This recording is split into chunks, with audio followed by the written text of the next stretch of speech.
Greetings and a warm welcome to all. It's a pleasure to have you join us today.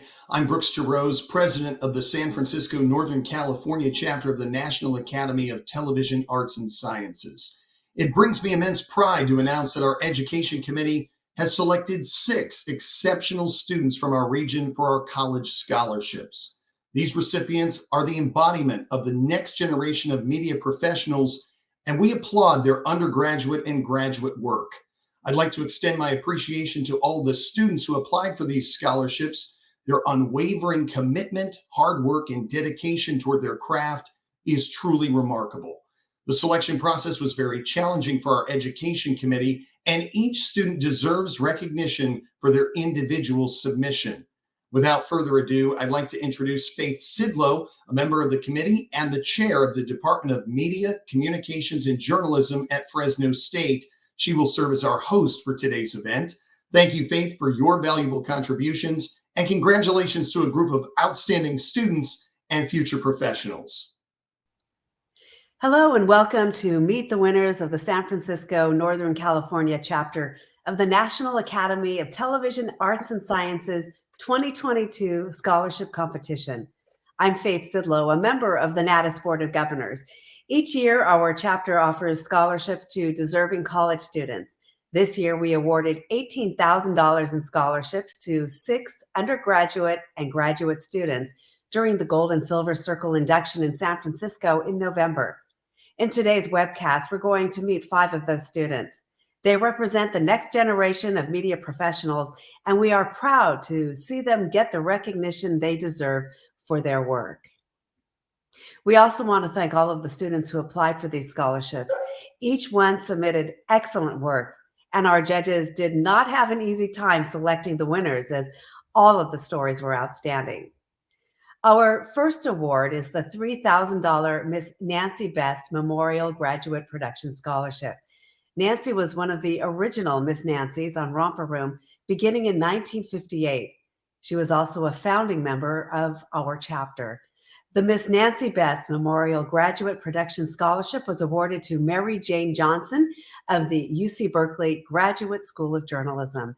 Congratulations to you, Mary Jane. Thank you so much. Well, let's start out by finding out a little bit about you. What are you studying and what are your career goals? Well, I'm a graduate student at the UC Berkeley Graduate School of Journalism. I'm about to graduate in May, so coming up pretty soon. I'm a concentration in documentary filmmaking. So eventually I'd like to be working as a documentary producer and doing a bit of cinematography as well. Fantastic. And one of your films that you submitted is a documentary. Tell us a little bit about Close to Home. Well, Close to Home is a short documentary about a rural town in Alabama that is facing a lot of environmental racism issues. And their main issue there is that there is this giant landfill that has caused a lot of the residents to experience health conditions and breathing issues and a lot of really terrible effects from this landfill. So me and another person, my partner, producing partner, went down there to see what was going on, and we spoke with a lot of residents, and we really tried to capture the feeling of what it's like to be in a small town called Uniontown. All right, let's take a look.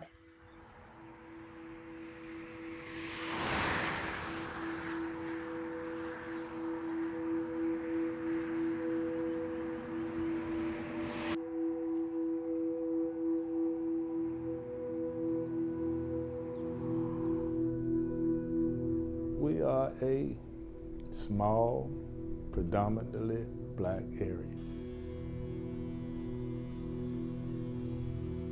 You can talk about the good, but there's a lot of bad.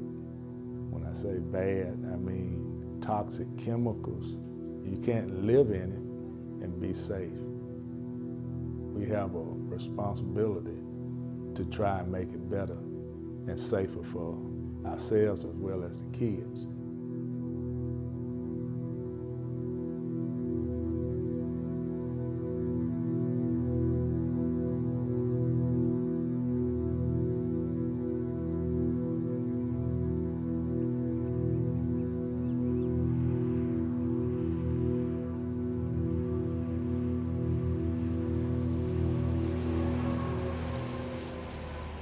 I live here, and the landfill is, say, less than a half a mile over here in front of me.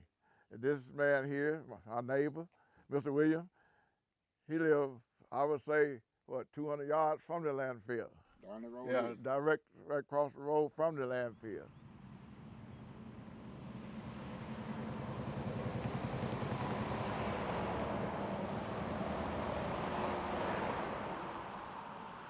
Almost immediately after it opened, it began accepting coal ash from the TVA's Kingston spill in Tennessee, shipping millions of tons of coal ash from Tennessee down to Alabama and to one of the very poorest parts of Alabama.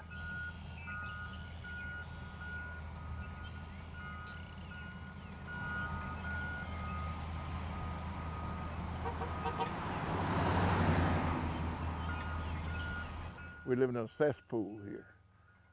We're all inhaling and breathing in the same air, which is not healthy for us. People are sick. Everybody around here is sick. We're all on medication. They don't have any factual information. It's all emotional. We've seen no harmful effects in the community or in the county from having a landfill. So this is our landfill. And look at the houses, how close they are to the landfill. Having coal ash in the community is the problem. That adds to the burden of the community, adds to the pollution of the community through air and also water, and also affect people's health. As you see, we have the school, we have church very close to the landfill. And so this is a lot for 1 mile of a town. We did a small survey and we found out that almost 80% of them have a chronic disease, including hypertension or renal disease or respiratory diseases. And those are all chronic diseases that might be related to the pollution that is coming from coal ash.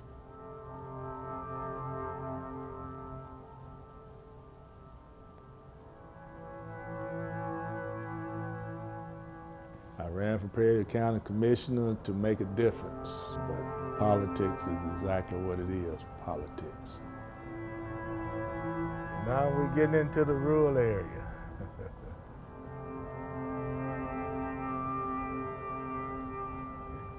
We don't have the resources to fight anything because this is a poverty area. We live in poverty here. The city of Uniontown is becoming a ghost town. Everything is closing. Everything is, if it's not going out of business, they're moving away. It's not a whole lot here.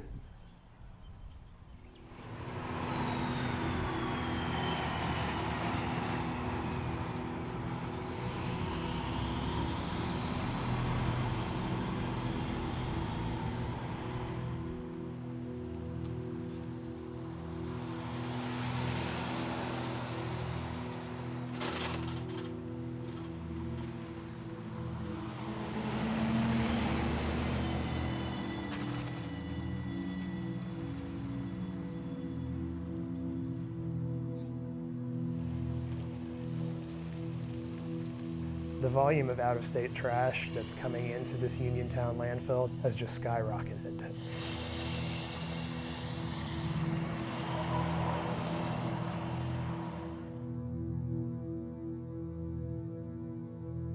Let's just keep it real. You're looking at, as of 2019, 4.5 plus million tons of trash is in Uniontown. 4.5 million tons, do you know how big a ton is? And that much trash is right here in the city of Uniontown. And the state gets $1 a ton, the county gets $1 a ton, Uniontown hasn't gotten a dime.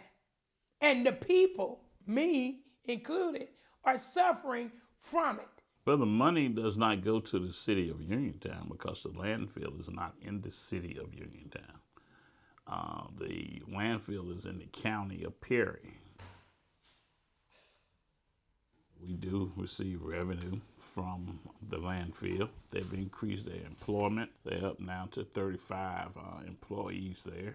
1 job, 2 jobs, 3 jobs, 5 jobs, 10 jobs. Uniontown still not benefiting. To the masses of the people of Uniontown realizes what it takes to make a city run. Crying poor and crying broke, nobody wants to hear that. Nobody's feeling sorry for you.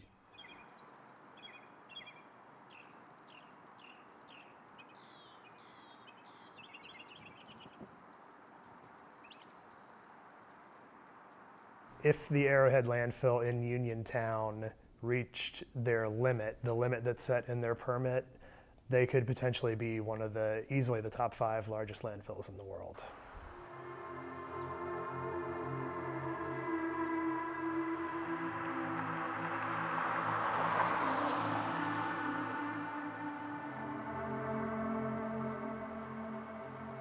So if you don't want it in your community, why do you think it's good enough to be here? And that's the most frustrating part, that something like that would be here in our area for the next 10 years. Thank you guys so much for coming out. Definitely make sure you stay tuned for the new permit that is coming for the landfill, and also your health concerns. You guys have to be aware of that. ADEM is coming April the 14th, and that's going to be at the City Hall. And we're breaking it down to them so they can be able to relay the information back to the public, and it is working because it's getting people talking, it's getting people paying attention. It's like you're tasting it. It's Oh so my bad. God. It's that bad. It's an undescribable smell. Yeah, down it there. is. Yeah, okay. It is. That frustration is also included in that anger because of the fact that you're not considering the whole picture, and the people, once again, are being left out. The department welcomes your input to this process and will consider all technical comments prior to making a final decision. The landfill has not been friendly to our city. Look at our town. They haven't contributed anything to our town. And it is a responsibility of a state agency to look out for the people that I love, and not just for a job, not just because somebody appointed you to a position, but because it is your duty to serve us and to find out what is happening here in our area. And we deserve that respect. We deserve that respect. We deserve to be heard. Baby. All right. The fight will continue because there's always something underneath that have not been discovered. And we just have to keep believing that it's there and we will come across it.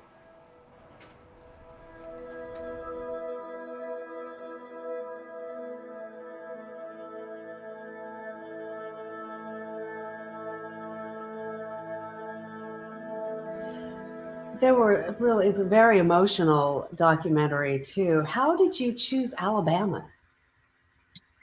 Yeah, well, we were looking at several cases concerning environmental racism, and the problem is that these issues predominantly affect areas in the country that are predominantly Black and with like lower socioeconomic conditions. So I think Alabama is kind of like the perfect place that illustrates this, and Uniontown was one of those towns that had just dealt with so many different issues.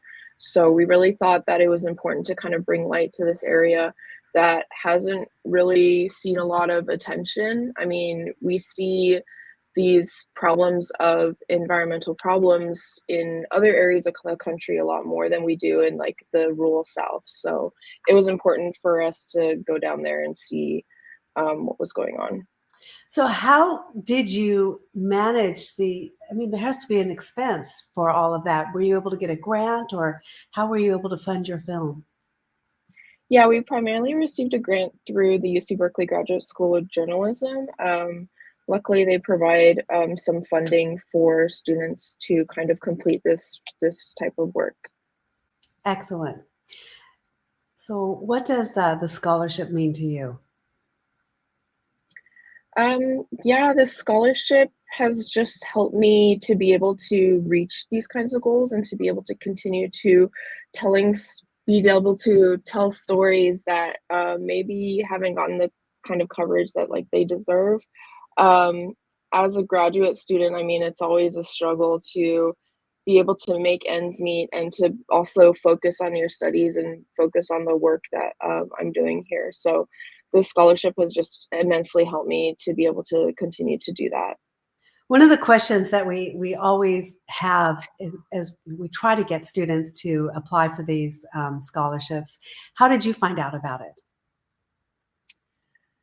Um, I mean, it goes back, I mean, to my undergrad days. I had known about the scholarship back then, but I don't think that I really had the materials to be able to apply. Um, I think I found out about the various scholarships just in talking to other students that maybe had received it, and yeah, and just hearing about how much of a help it was in their education. And how was the scholarship process, the actual application process for you? Oh, I mean, I found it pretty easy. I didn't think I spent like too much time laboring over it. I like being able to submit the work and having the work kind of show for itself, and I really appreciated being able to do that because not a lot of other applications you're just writing about it, but I think that the work can kind of speak for itself. So I was glad that I was able to just put my two pieces in and show kind of like my abilities and like what I've been able to do at graduate school. You mentioned your second piece, which was doula. Can you just briefly tell us about that? Sure. Doula is a very short profile piece that follows a doula here in the East Bay. Her name is Linda, and she's been working as a doula for over 30 years and has delivered over, I mean, hundreds and hundreds of babies in the East Bay. And she's just a wonderful character who really talks about the disparities in healthcare and different mothers of different races being able to receive healthcare and um, yeah, so that was also another great opportunity, to be able to meet her and to be introduced to her world, and, also to film with a really cute little baby. Well, you are a gifted documentarian, and I'm sure your future is very bright. Thank you so much for being with us, and congratulations to you again for being selected for the $3,000 Miss Nancy Best Memorial Graduate Production Scholarship. Thank you, Mary Jane. Thank you so much. I'm really honored to be here. Next is the $3,000 Peter J. Marino Jr. Memorial Undergraduate Production Scholarship. Peter was a co-founder of our scholarship program in the 1980s and was a devoted member of the chapter. This year, the scholarship was awarded to two students, Saul Aconya from Fresno State and Shireen Bina from Laney College. We begin with Shireen. Hi, Shireen. How are you? I'm good, thank you. How are you? Well, we're doing great. Congratulations to you on winning this scholarship. Let's start by finding out a little bit about you. Tell us what you're studying and your future career goals. I'm taking film production at Laney College and Berkeley City College. And I'm also trying to start, hopefully one day my own video production business. So I have been taking on projects and moving in that direction, and hopefully will, continue being able to do that. Fantastic. Tell us a little bit about your entry. I did a music video for a group called Copper Women, and actually one of the members in the group was my yoga teacher, and she knew that I did, videography, and she approached me and asked if I would be interested in doing their music video, which of course I was so excited to do. And it was a really beautiful song about, being able to overcome the dark spots in your life, and knowing that the sun will rise again, and things will get better at some point. And so then that's when I had the idea of being able to do a shoot full moon at night, and then slowly seeing, going from dark to light to the daylight. Well, now that you've described it, let's take a look. The day has come.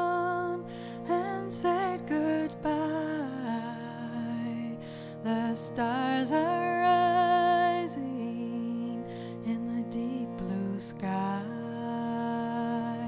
The owls who need no light to see come out to watch over you and me.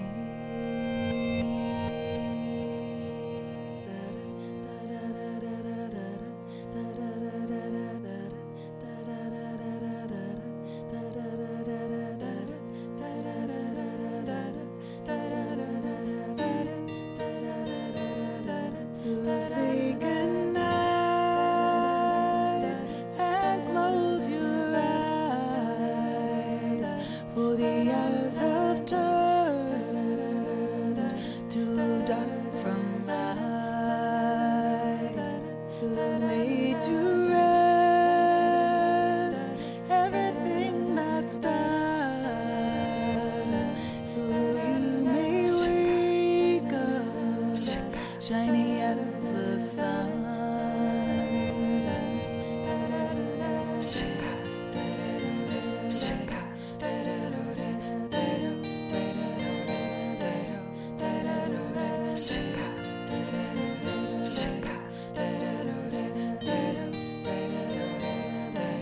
Every wish you wish, every prayer you pray, every breath you breathe, in this moment be. No past to trouble or puzzle you, just a beating heart of gratitude.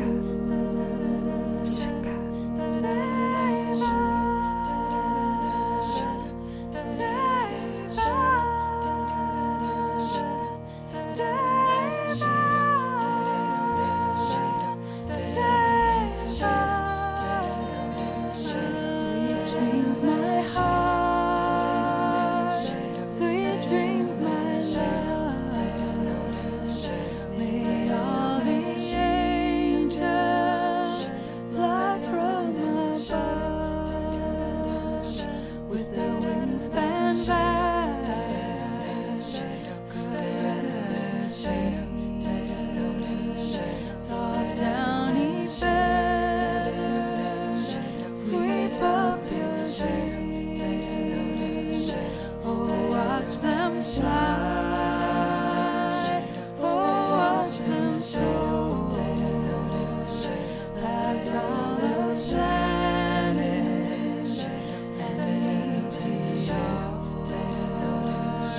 Oh, watch them fly. So high they go till they get right up to the heaven's door. Till they get right up to the heaven's door. Till they get right up to the heaven's door. Till they get right up till they get to the heaven's door. Till they get right up to heaven's door. Till they get right up to heaven's door. Till they get right up to the heaven's door. Till they heaven's door. Till they get right up to the heaven's door. Till the heaven's door. Till they get right up to the heaven's door. Till the heaven's door. Till they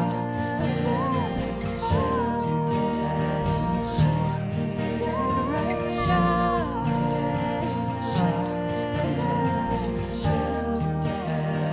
the heaven's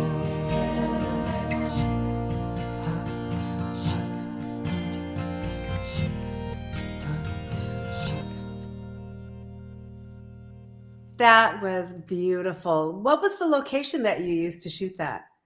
I'm pretty sure it was somewhere in Bodega Bay. I can't remember the exact name of the beach, but they one of the ladies lives nearby, and she was able to scout out this spot for us, and it ended up being great. A lot of production elements went into that documentary or that film, obviously. Tell me a little bit about some of the obstacles you faced shooting it. Well, it was definitely a challenge shooting on the beach in the middle of the night for various reasons. It was very cold, it was windy, very sandy. Sand got everywhere and in everything. So, lesson learned, will not be shooting on the beach again. But it ended up being a success and was very happy with the results. You submitted a compilation. What were some of the other films that you submitted? Another piece that I submitted was a micro documentary that I did on the musical artist Madam Gandhi, who is very much a feminist and uses her platform to bring awareness on the lack of women in the music industry, specifically in engineers and producers. But I had been a fan of hers for a while, and I had reached out to her, and I knew she was in Oakland, and she's like, I'm recording my next album. It would be great if you can kind of create like a little documentary, like fly on the wall, and just kind of capture that process. So I went out to the studio and did some recording and grabbed some other footage from her that other showed more like behind the scenes, and was able to create, very, very short documentary on the process and showcased who she was. Fantastic work. How did you find out about this scholarship? I found out through one of my former teachers, Steve Schlisky. He was my teacher at Laney College, I think my very first semester at Laney, taking film production. And at the time, I didn't have anything to submit, but I was lucky finally, a few semesters later, was able to have a couple pieces to submit into the scholarship. Beautiful work, really fantastic. And it was such a pleasure watching. Congratulations to you again for being selected for the $3,000 Peter J. Marino Memorial Undergraduate Production Scholarship. Thank you. Thank you so much. And thanks for having me. Thanks for being with us. And now let's meet Saul Ocaña from Fresno State, also awarded the Peter J. Marino Memorial Undergraduate Production Scholarship. Congratulations, Saul. Thank you, Faith. Thank you.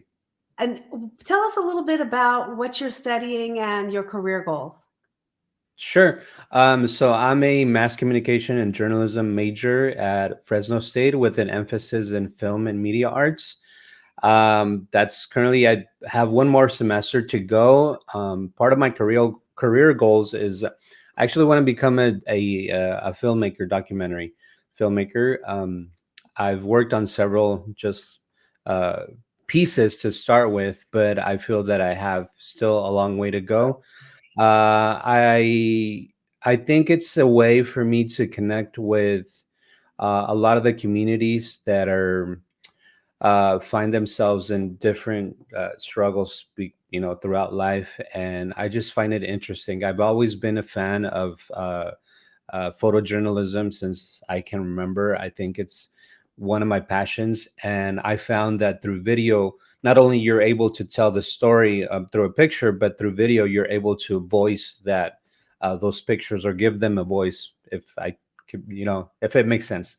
But I just found it interesting to learn people's cultures, to listen to what their stories are, and I think that's such a great way for us as far as a humankind to connect with each other by learning, what other cultures are different from ours.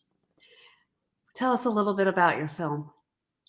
So my film, I initially, it started as it wasn't going to be a documentary. I met the second person in the film, Rafael. I met him through an acquaintance of mine. And after learning his story, because he's just such a great guy, he's really bubbly all the time. He's really happy all the time. And I found out, about his situation with INS and stuff. And so at that time, I was studying at Sacramento City College. And for one of my classes, for multimedia class, we had to do a piece for our final project. And I just thought, why not tell the story about this man that has made a living, for himself, and has been able to do it without other, I guess, what other people have the possibilities as far as being legal in the United States. And then through when I started interviewing him, I met the other gentleman that he starts in the initial scenes. I met him, and he is just also just such a great person, and that's where I just kind of combine both of the stories, because it's a big contrast. Even though one of them is legal in the United States, but he sort of struggles, to find work other than the field, which is not, a bad thing. Once you get to meet these people, they're great people. But it was just, I just found it contrasting in a way, and it was interesting. And so I just kind of I actually ended up shooting this film over like in a month's time. So I would go to coffee with them, and I would just grab my phone and shoot, a little quick snippets of it. And our families got together, so it was just an overall like a really nice experience, working with them, and I was able to tell a little bit about their story through this film. Let's take a look.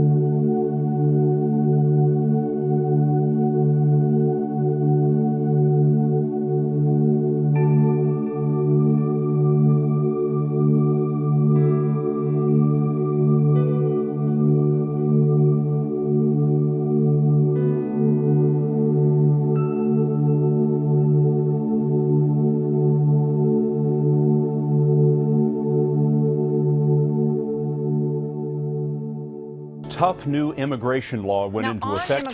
First Lady Melania Trump will reportedly visit immigration facilities. We're going to build a wall. It's going to be built. During a raid of smuggled undocumented immigrants. David, good morning. The U.S. has been a melting pot of cultures, providing opportunity to those looking to make a better life. There have been ebbs and flows in policies since the Supreme Court made immigration a federal responsibility in 1875.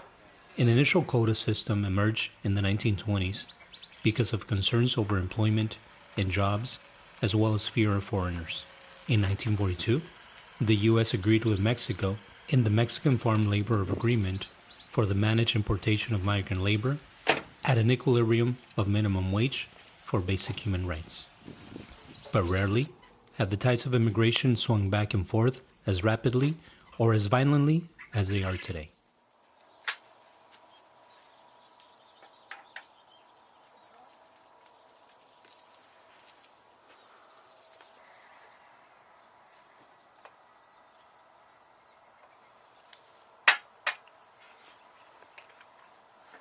Mi nombre es Jesús Covarrubias Méndez, originario de Nayarit, México. Tengo 50 años. Tengo aquí aproximadamente 30 años viviendo en este país. Llegué, mi hermano me trajo para acá, para este lado. Él me cruzó la frontera. Estaba fácil en ese entonces. No había ningún problema como ahorita para cruzar, era muy rápido.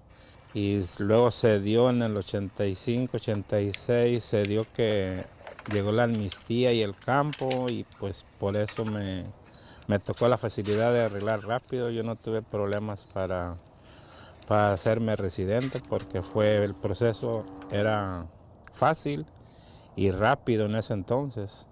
It is estimated that there were approximately 11 to 12 million illegal immigrants in the United States. According to the Pew Research Center, of the 11.3 million illegal immigrants residing in the U.S. in 2014, Mexicans made up 49%, declining from a peak of 57% in 2007. Only 6 states house 60% of that total. In addition, Pew claims that unauthorized immigrants make up 5.1% of the labor force, and approximately 7% of K to 12th grade students had at least one unauthorized immigrant parent in 2012.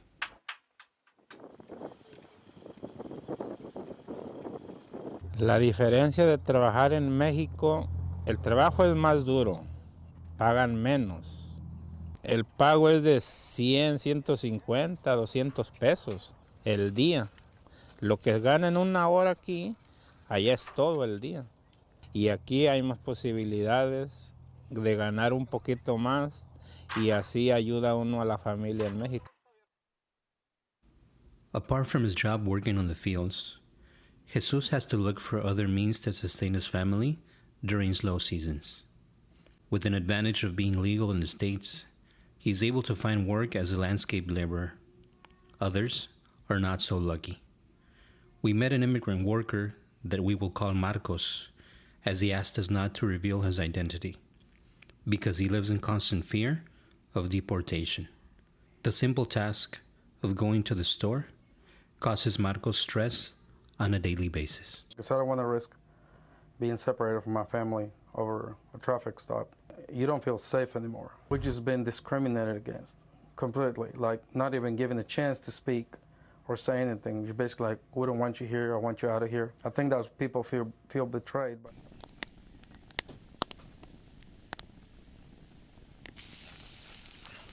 Tiene que uno venir a trabajar, se pongan de duro como se pongan.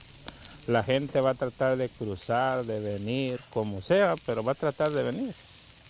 Porque aquí el trabajo siempre hay. Y por eso venimos a trabajar, todo el hispano, el latino. Y el que ya tiene pues documentos, pues se le facilita un poco más para trabajar en otros trabajos un poquito más o menos. Pero el que no tiene documentos, a fuerzas tiene que entrarle al fin.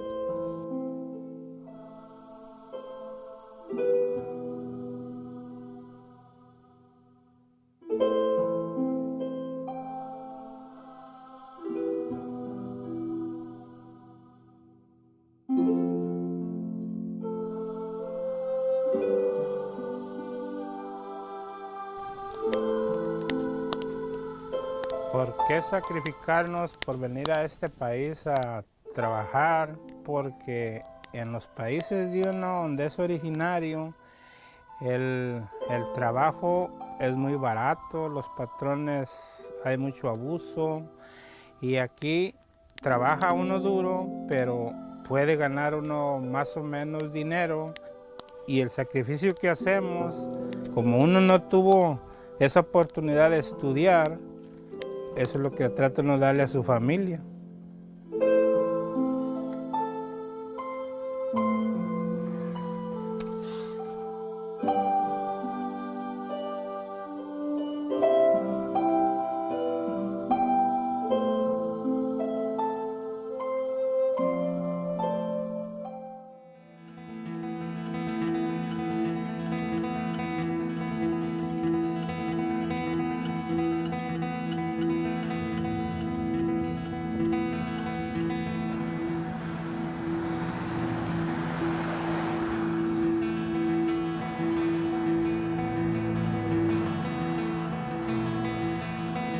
We met Rafael Espinosa, who has been living in the United States since 1987. Rafael used to be a legal resident, but a mistake in his paperwork with INS caused him to lose legal status. It's been 10 years since he hired a lawyer to help him with his case. He has yet to hear anything back from INS. But if you speak to Rafael, you get the sensation that nothing can stop him from seeking a better life for his loved ones. Currently, he is one of possibly many undocumented business owners. Mire, le voy a contar algo que le dije a un amigo. Ese muchacho era reflojo. En todo el tiempo que yo lo conozco, tuvo como unos 10 trabajos. Duraba 2 semanas, un mes, 4 meses. Entonces me decía, ¿sabes qué, Rafa? Dice, yo voy a moverme para Chicago porque allá dicen que hay billetes. Le dije, mire, amigo, le voy a decir una cosa. ¿Usted conoce los pericos? Le digo, sí. ¿Qué color son? Verdes, ok. Si este perico verde lo llevamos a China, digo, lo llevamos a China, contésteme la verdad. ¿Cree que ese perico va a cambiar de color allá? Dice, no, que no. Así es, amigo, lo mismo. Pónganse a pensar, a meditar lo que acaba de decirme. ¿Cómo que se va a Chicago a ganar billete? Aquí también hay billete, amigo. ¿Sí me entiende? ¡Qué bárbaro! O sea, entonces yo le digo a la gente, el que es flojo, donde quieras flojo. El que es trabajador, donde quieres trabajador. El que es perico, donde quieras verde. Esa es la verdad.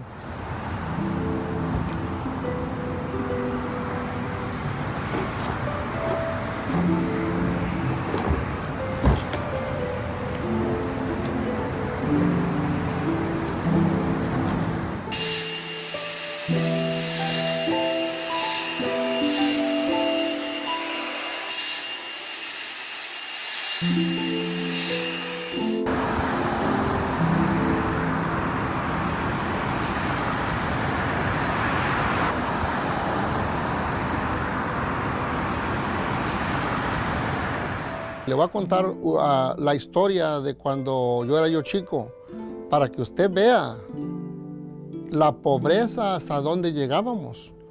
Una vez mi madre me dijo, mira, mi hijo, voy a guardar un pedacito de carne chiquito, dice, y vamos a ir a trabajar. Cuando yo regrese, no quiero que nadie se coma ese pedacito de carne. Entonces sí, nos fuimos a trabajar y ya cuando regresamos, ese pedazo de carne ya no estaba. Entonces mi madrecita soltó el llanto, imagínense nada más cómo, hasta dónde estaba la pobreza, que por un pedacito de carne se agarró a llorar mi madrecita. Le digo, madrecita, ¿se acuerda? Le digo, cómo aquel día cuando usted por un pedacito de carne se agarró a llorar. Y dice, sí, mi hijo, dice, y se empieza, ¿cómo le llama? Como a reír. Pero a la vez yo digo que siente tristeza de acordarse mi madrecita. Pero pues se ríe mi madrecita, pero yo sé que también pues ella se pondrá a pensar también hasta dónde, cómo estábamos. Ahora pues ya no es lo mismo.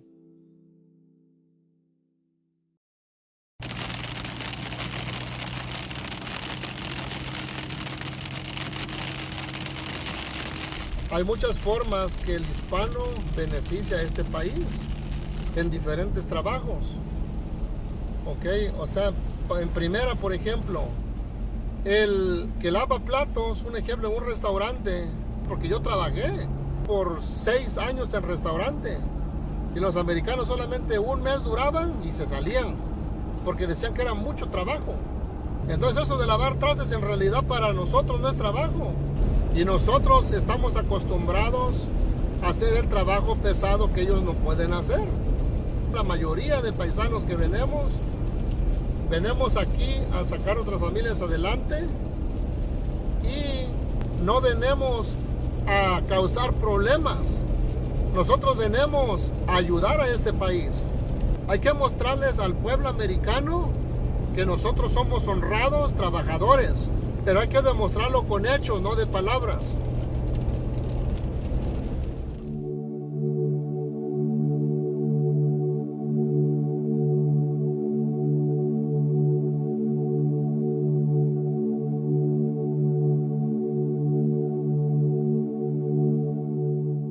Y aquí en este país es de emigrantes.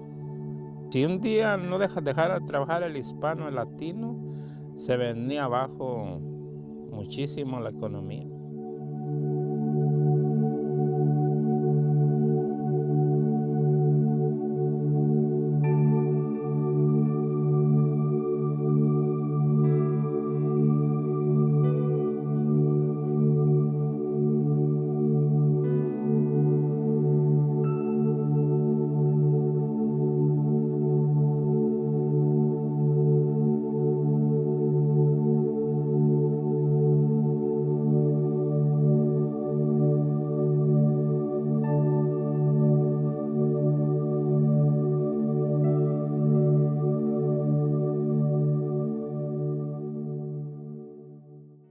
Fantastic. That showed a lot of hard work while you were still at Sacramento City College. Did I see a drone shot in there?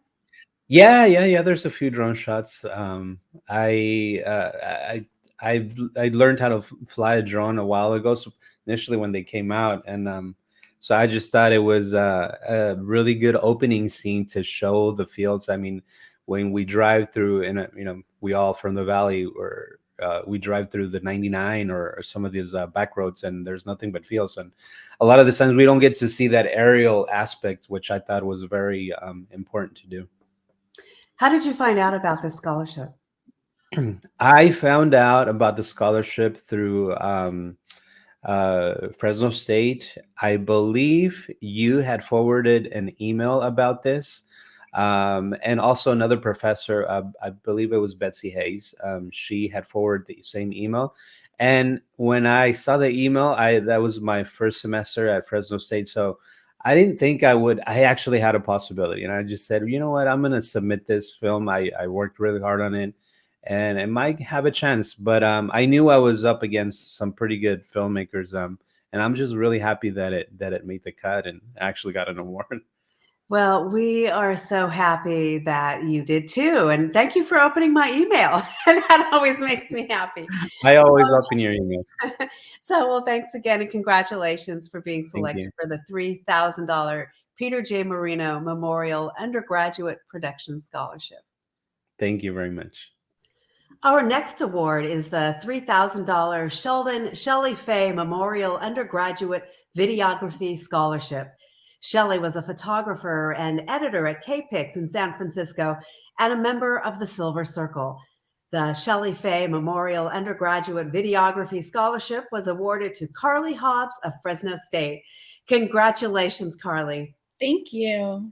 So nice to see you. Let's start by finding out a little bit about you, what you're studying, and what are your career goals and future plans. I am currently studying speech language pathology at Fresno State, and next year I plan on going to grad school to get my master's in speech. And I hope to, in my future, incorporate my multimedia arts minor that I'm currently doing into my career as well, through film, photography, and all sorts of media. It's nice to have someone who is not just in media apply for awards like this. How did you find out about it? I took a film course for my minor, and my professor had he had told me about a lot of different film scholarships that were offered. And so I actually received an email from you, Faith, and I emailed the department because I wasn't even sure if I was like allowed to apply because I wasn't a major. And you guys said it was for anyone. And so I submitted a documentary that I made in that film course. So yeah. Yeah, so let's talk about that documentary. Just give us a brief synopsis. So it's actually about my little brother, and he has Down syndrome. And I wanted to make a film that touches on how people with special needs and Down syndrome can do anything that anyone else can. Great. Let's take a look at the film and then we'll chat a little more afterwards. Hi, my name is Luke Cubser. I'm 60 years old. I have a Down syndrome. So Luke was born April 19th, 2005, with Down syndrome, which is a cognitive disability, which is a result of trisomy 21, which means that he has an extra 21st chromosome. We were told that he may always be dependent on us and may never be independent, but he continues to prove that wrong every day. Do you go to school? Yeah. What's your school called? Mercy High. So what grade are you in? I'm a junior. So Luke has become more independent since he started high school because he takes the bus to school. And at school, he gets to do some work experience outside in the community. Do you like going to school? Yep. What's your favorite subject? Reading and math and PE. Over quarantine, we had to do all of Luke's schooling at home. So we actually did art classes outside where he got to pick what we wanted to paint, and I would stencil it out on the fence and then we paint it together. You painted a pumpkin? Yeah. Made an ice cream and butterfly. Which painting is your favorite? My favorite is the chicken. The chicken? So one example of Luke's independence is his ability to cook or get some food for himself.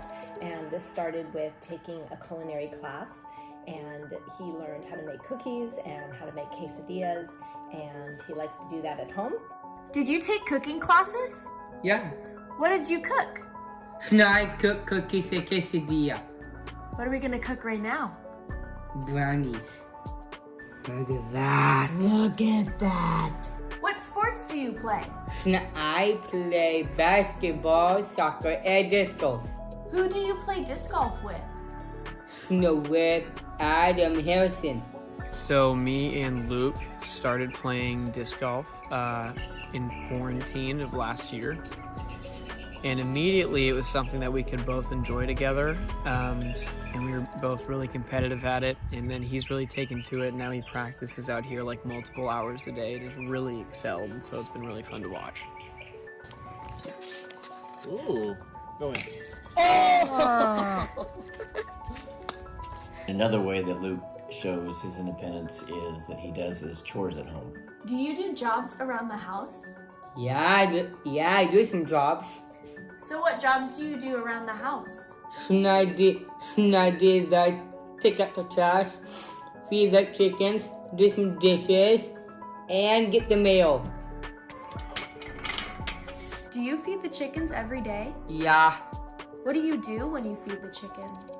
Go to the gooses, see how the chickens, and I fed the chickens except the eggs. Oh, chickies, come here. Having Down syndrome, a lot of times people look at what you're not able to do, but Luke has really shown that he can be independent and do things on his own, and we're just very proud of that. Hey Luke, is there anything you can't do? No, I can't do the hot sauce spicy. Is there anything besides eating hot sauce that you can't do? No! Beautiful story. Thank you. I realize that you did this for your film class, but what was it that inspired you to do the story about your brother? So my professor told us we can do a documentary on anyone we wanted, and it could be about any story. And my little brother automatically came to my mind because he's kind of what inspired a lot of things down my career path. He's my big inspiration for becoming a speech language pathologist. And so I knew that this was really an important topic that I would love to share with people, because I think it's important to expose people to this type of story, because not a lot of people know a lot about people with special needs or people with Down syndrome. And there's also a big stigma behind it. A lot of times when you hear that someone has special needs, you think automatically like, oh, they can't do certain things, or they can't live a certain way, or I should feel sorry for them because of this. But it's just not true. And so I wanted to make a story that you can really see how successful someone with special needs can be. And so I knew that I wanted to do a story about him. Did you show him the film? I did. He loves it. He watches it. He likes to watch videos on repeat. So I've also heard the film many, many times. And he loves specifically the end where he says, I ask him is there anything you can't do? And he says, I can't have hot sauce. And that was totally on him. And it's true. He can't eat anything spicy, but he'll play that line on repeat over and over. And I just think it's so funny. You're in a really unique position having your brother that you can actually interview and do a film like this, because it can be difficult to get someone with Down syndrome to open up. How did that work for you? It was interesting, but it was fun. It's hard. Sometimes you really just have to, it depends on his mood. Like, okay, is he going to sit down for an interview right now, or do we need to do this later? And there was a lot of me hyping it up and being like, we're going to do an interview. It's going to be so fun. I'm going to get to film you. And he actually, through the entire filming process, he was so good. And I think he kind of likes the camera. So I think he was excited to do it. And it was just so fun. It was amazing to do with him. Fantastic. You were very deserving of this award. What does the scholarship mean to you? Well, the scholarship is amazing. And I really appreciated, though, the recognition. That was a big thing for me, because I took this minor on kind of I actually wanted to go in originally to college as a media arts major or like graphic design. I didn't really know what I wanted to do, but I wasn't sure if I was going to be able to incorporate that into my life and get a career out of it. It wasn't something that I was really knowledgeable about. And my sophomore year, I had a friend convince me that, oh, you should just do the minor, just do the minor. And so I kind of just did it because art has always been a passion of mine.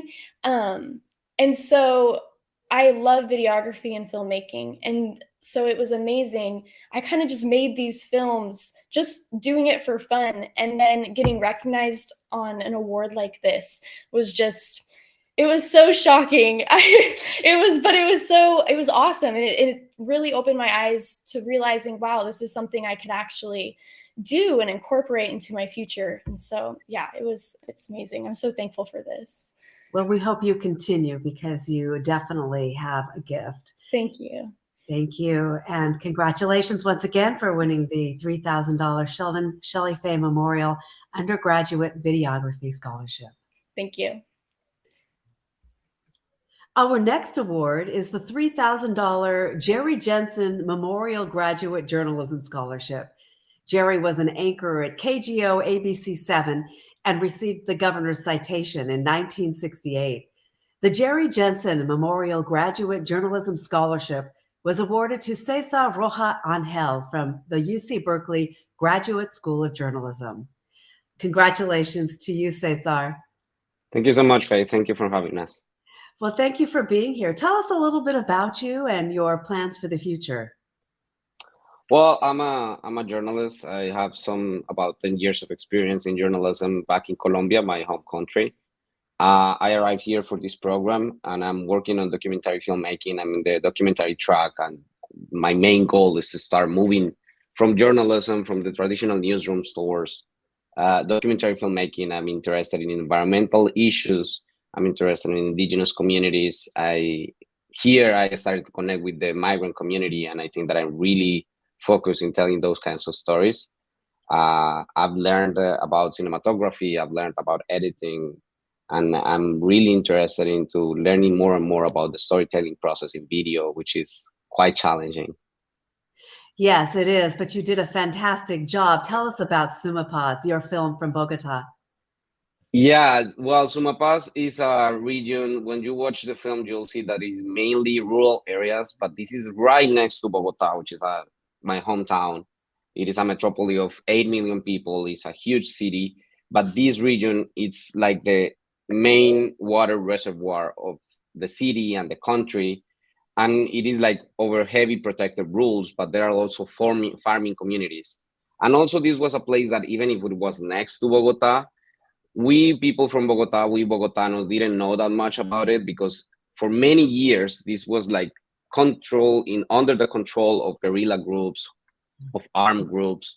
And with the peace process in 2016, some of that started to change and suddenly became like more and more accessible. And for many of us, it is like a new zone to discover.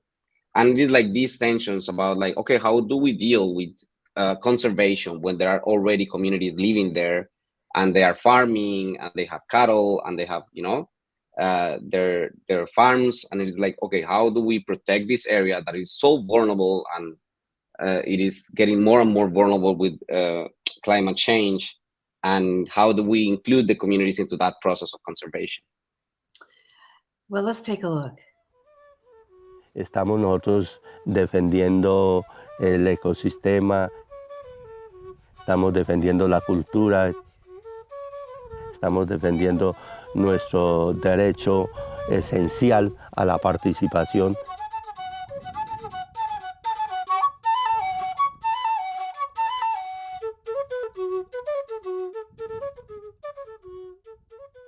This is a páramo, a tropical ecosystem 10,000 feet above sea level. There are only a handful of places like this on Earth. Here in Colombia, this páramo is at the center of a decades-long dispute.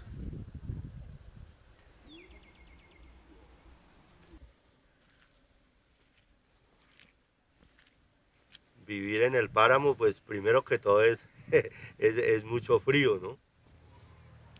Este año cumplo precisamente 30 años de estar en esta finca, pero en este sector vivo desde cuando era niño, desde cuando tenía unos 6 años. O sea, es un territorio aledaño al páramo de Sumapaz.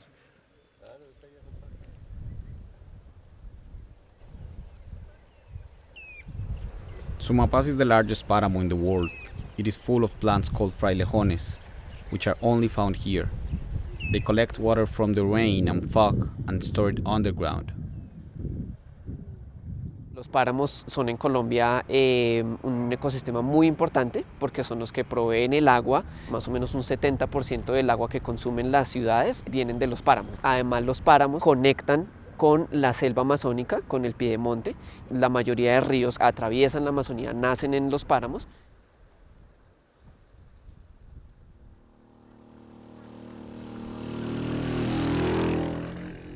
Hay una correlación entre todos esos sistemas y si se afecta un sistema, en este caso el páramo, pues se van a afectar todos los demás elementos que hacen parte del ecosistema general. To protect this ecosystem, the Colombian government created a national park in 1977. Para nosotros o para nuestros viejos y nuestras organizaciones no fue visto como algo malo, porque crear esa figura de conservación iban a poder haber recursos para la conservación. Instead, farmers were pushed out of the park and farming was forbidden inside the protected area. Pero la sorpresa fue que fue una figura de prohibición. No se puede hacer, no se puede hacer, no se puede hacer. Pero nada para cuidar el parque. Today, páramos across Colombia are under threat from climate change and mining companies. So now, the boundaries of the protected area are being expanded and farmers fear they may need to move again. Entonces es posible que en estas áreas nos digan que no podemos cultivar, iremos a ser seguramente desplazados por las imposiciones de los gobiernos que no tienen en cuenta la participación de los campesinos y de las campesinas.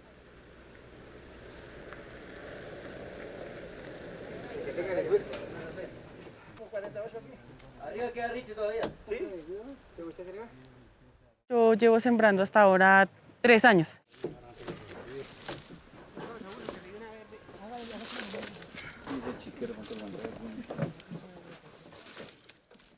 Acá en este momento, pues no sé si alcanzas a visualizar, acá la parte que tenemos zona pues verde, no podemos sembrar ahí, porque eso ya hace parte, pues digámoslo así, como reserva natural.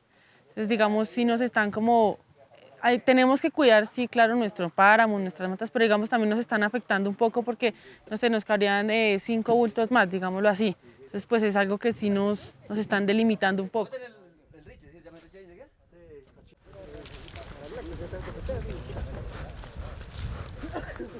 Lina is just one among thousands of farmers in Sumapaz that don't know how they are going to be impacted by the new rules and boundaries.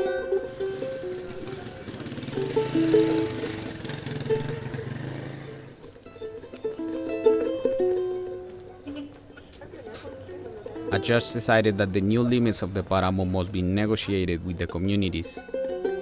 Farmers have been meeting with the Ministry of Environment for 3 years now.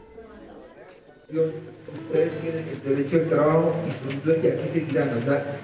La limitación no implica que les van a decir a expropiar, que les van a comprar, no, simplemente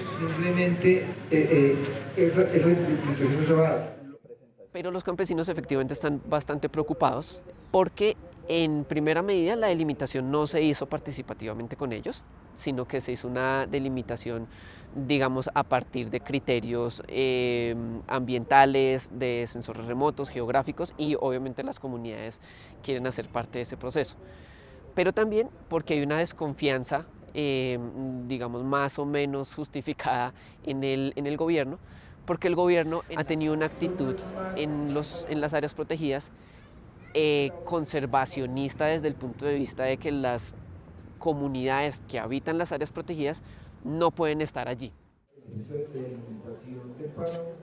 Nosotros hemos aprendido a desconfiar de las instituciones, de los representantes del Estado, porque durante toda la historia de las luchas campesinas, de la resistencia, nos han dicho mentiras. Entonces, a estas alturas de la vida, nosotros ya no creemos en lo que dicen las instituciones, en lo que dicen sus funcionarios, en lo que dicen sus personas. Entonces, por eso venimos muy prevenidos a esta clase de reuniones. Lo que necesitamos es tener una claridad técnica de qué es el páramo, cuál es esa línea, cuál es ese ecosistema, que tenemos que concertarlo nuevamente. Una vez identificado eso, entonces, garantizar que quienes habitan y quienes usan este páramo lo hagan en unas condiciones de desarrollo sostenible. Farmers hope that as part of this process, they'll receive training and resources so they can farm while protecting the environment. El uso de fungicidas, de químicos y eso en los cultivos, sí, eso debemos cambiarlo, O sea, tenemos que ir poco a poco a pasar a una agricultura limpia. O sea, el propósito sería una agricultura totalmente orgánica. Esto va a requerir recursos, por ejemplo, porque esto va a implicar el tema de la mejor asistencia técnica, el tema de las nuevas iniciativas productivas, posiblemente nuevos tipos de infraestructuras. Todo esto va a requerir recursos de inversión pública. Aquí no va a haber inversión y no ha habido inversión en lo más mínimo para educación ambiental, para agricultura sostenible. Entonces, pero sí ha habido gran inversión en guerra, en estigmatización a este campesinado, en estigmatización a las organizaciones. Se firman los acuerdos de paz y no los han cumplido. Entonces es un gobierno que no va a cumplir. Farmers claim that they have been protecting the páramo for decades, and instead of new rules, they want more resources. Nosotros también tenemos propuestas en lo económico, en lo social, en lo político, en lo que ustedes quieran. Nosotros no tenemos títulos académicos, pero tenemos experiencia y hemos construido durante todos los años de nuestra existencia los elementos necesarios para debatir con las entidades y para debatir con las instituciones del Estado. Entonces, aquí estamos los nadies y las nadies. So visually beautiful. You must have had some incredible challenges filming this. Well, first of all, it is cold. People think that Colombia is tropical and it depends on the altitude. So this is a high place in the mountains, and sometimes you can get like dizzy. There's not like, this is like 10,000 feet above sea level. So that part was one of the first challenges. And then reaching out to the communities and reaching out to the leaders and make them understand what we were doing and getting access is like the other part of this project, right? Yeah. So what was the outcome of the project? What did you discover? Well, I think that it is incredibly important to have an idea of where you are going. When you take the decision to move to a place so far away. We were planning the whole project from Berkeley, and we had a week to shoot in Colombia. And I think that it is really important to have an idea where you are going, to have like access, to have like the appointments with the people, and trying to be sure where you are pivoting in the way. There are like many ways. You can't plan it all. So you're starting to discover where the story is going while you're in the field, and you have to be flexible and you have to move around real quickly to discover where the story is going and have it. Well, you did a fantastic job and you won this scholarship. What does it mean to you? Well, it was a great surprise. It was something really unexpected, and I felt really humble because, as you know, I arrived to this country for this master's program. And I don't know that much of the community. I don't know much about the TV industry or the people who is in it. And we received like this newsletter, and we received the information about this award.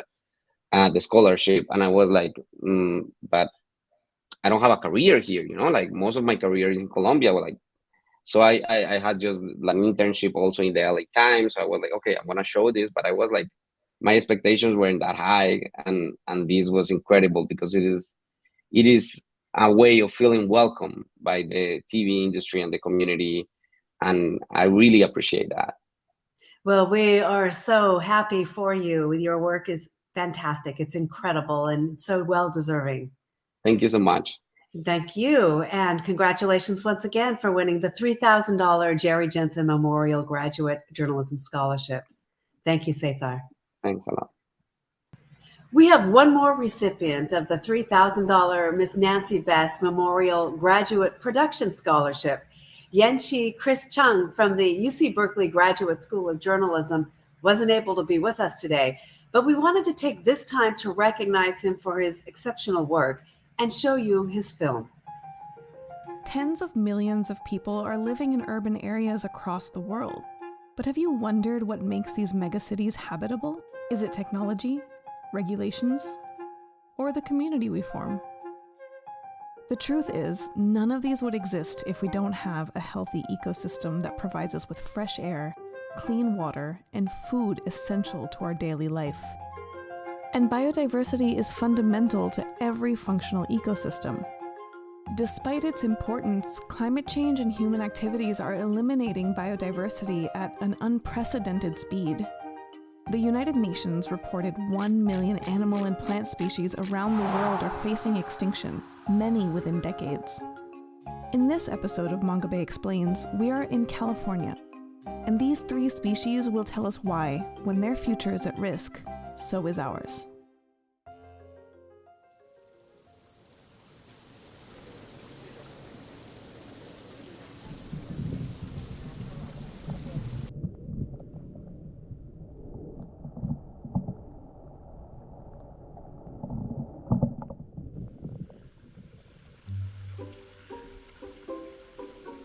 Salamanders are a type of amphibians. We'll see them marching across roads and trails and through the forest, or you can find them in people's backyards.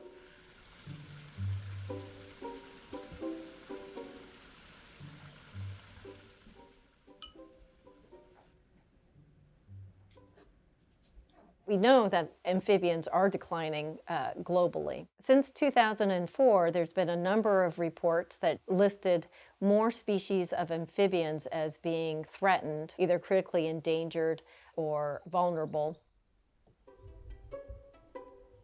Salamanders are incredibly important to ecosystems where they occur. And so what they're doing is actually having through their food chain, is having a direct impact on carbon sequestration.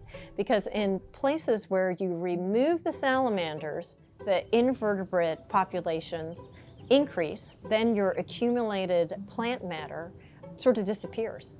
And that means that there's not as much carbon being sequestered in a system. Without salamanders, we're going to probably see an increase in the greenhouse gases that are causing climate change.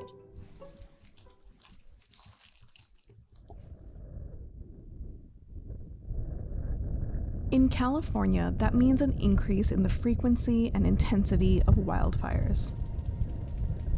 The river fire in Monterey County, for example, charred a quarter of Hastings Natural History Reservation in 2020, home to thousands of plant and animal species.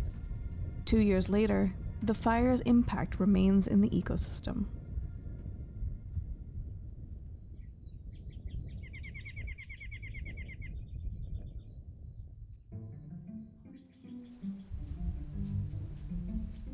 One of the biggest impacts of wildfire in these ecosystems is how it burns different food sources for different species. To conduct my research, I use camera traps and acoustic monitors to understand how different wildlife species are using burned areas versus unburned areas. We found that most of the unburned areas have a lot more species present than in the burned areas. Climate change plus human activity is making these mega fires more frequent and more common. And that can potentially do a lot of ecological bad to these environments.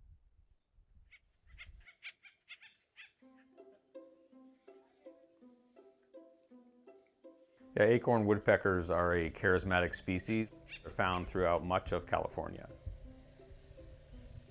In the fall, when acorns are being produced by oak trees, acorn woodpeckers collect these acorns and store them. They make tiny little small holes. Each hole has one acorn in it.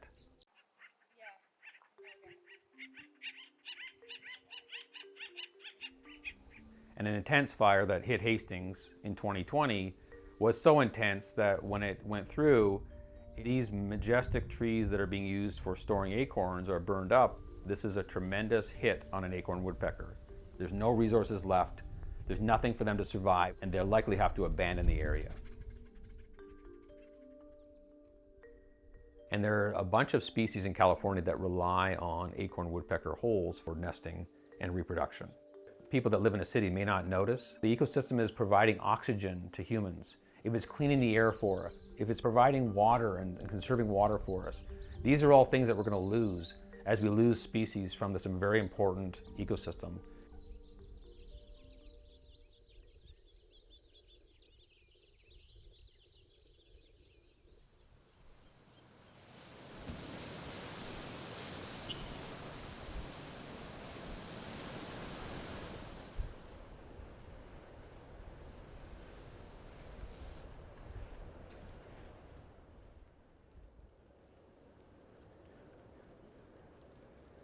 Pacific Grove is one of the largest overwintering sites for the western monarch butterfly. Everything that you see around you is made to be a perfect habitat for monarch butterflies. Historically, there were estimated tens of millions of monarch butterflies that would come to California in the winter. But since the 80s, their numbers have decreased by 99%. Habitat loss, pesticides, and warming temperatures all contribute to the dramatic decline. 2020, there were no monarchs in Pacific Grove, none. They were this close to being extinct. And was it hard on us? Yes. I mean, somebody jokingly said, let's go to the groves and have a pity party because there was none there. And we were very concerned, but it was not, in a sense, a surprise. There are some indications that climate change is beginning to have some effect. Native plants and insects are co-adapted to each other. When we have drought, which is more common under the climate change model, that destroys the native plant population, and therefore that environment is more hostile to insects and pollinators in general. If we lose those insects, we lose that food chain, all those good things that everybody likes to eat, they're not going to have. How that will ultimately work out is both unknown and probably not predicted, other than it will be very difficult for human beings in general.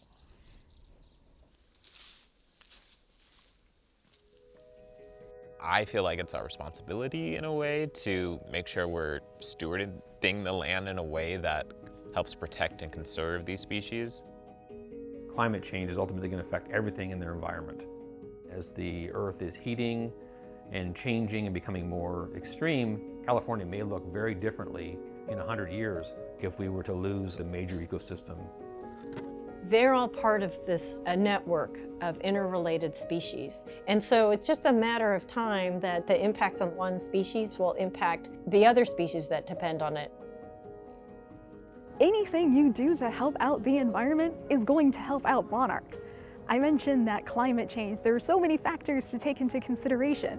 The same thing with conservation. All of nature interacts together. So when you help protect nature in any way, shape, or form, it is going to have like a feedback loop, just so many effects that are beneficial.